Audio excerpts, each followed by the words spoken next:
های مای بد فوتارمی، به یه ویدیوی دیگه خوش اومدی. آقا امروز یه ویدیوی بمب براتون آوردیم. اگه نمیدونید رونالدو از النصر ناامید شده و اومده یه چنل یوتیوب زده. به هر حال زندگی دیگه باید یه جوری بچرخه. همین اول کاری یه ویدیوی سوال و جواب خفنم با جورجینا گذاشته که براتون به زبان شیرین فارسی آمادش کردیم تا شماها هم عشق کنید. یه سری سوال از کریس و جورجینا پرسیده میشه تا ببینیم کی پارتنرشو بهتر میشناسه. هر کس جواب درست رو بده یه امتیاز میگیره و هر کس هم که جوابش اشتباه باشه طرف مقابلش میتونه بزنه روی این بیلبیلک قرمزه. آهنگ مورد علاقه جورجینا چیه؟ کریس میگه اون موزیکای مورد علاقه زیادی داره و یه جورایی هم مطمئن بود که درست نوشته، ولی وقتی جواب جورجینا رو میبینه حسابی برگاش میریزه و میگه مگه آخرین بار با این آهنگ موزیک ویدیو نگرفتی؟ بانو هم پوکر فیس میگه خب چه ربطی داشت؟ ولی کریس از رو نمیره و میگه پس دوتامون باختیم. اصلا سلطان کلن باخت نمیده. آهنگ مورد علاقه رونالدو چیه؟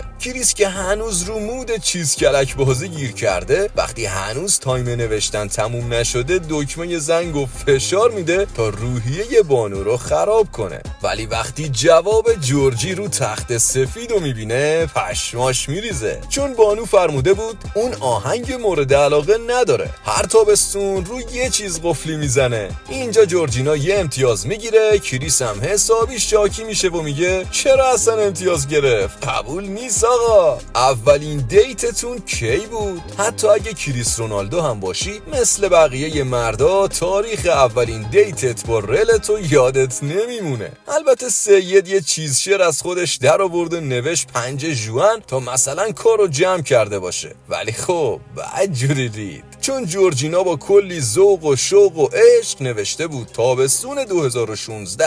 فقط اون قلبی که کشیده. بانو تا جواب کریسو میبینه حسابی میخوره تو ذوقش و میگه نه. بعدش هم با هرس دکمه ضرب در و فشار میده. جورجینا همیشه دوست داره درباره چی حرف بزنه. کریس اولش مقاومت میکنه و میگه این چه سوال زشتیه، من نمیتونم بگم، روم نمیشه. ولی بعدش میگه درباره بچه هامون حرف میزنه و بانو هم دقیقاً همینو نوشته. البته ما که فهمیدیم داستان یه چیز دیگه است و هر شب تو اتاق کریس شب جمعه است، ولی خب باشه قبوله. رنگ مورد علاقه کریستیانو چیه؟ کریس با اعتماد به نفس میگه این خیلی آسونه، بیا دوتامون بگیمش. ولی وقتی تخته هاشونو برمیگردونن میفهمه جورجینا نوشته سبز یا قرمز، در صورتی که رنگ مورد علاقه حاجیتون سفیده. اون حسابی شاکی میشه و پاشو میذاره رو میز و میگه من همیشه کفشام سفیده ببینشون.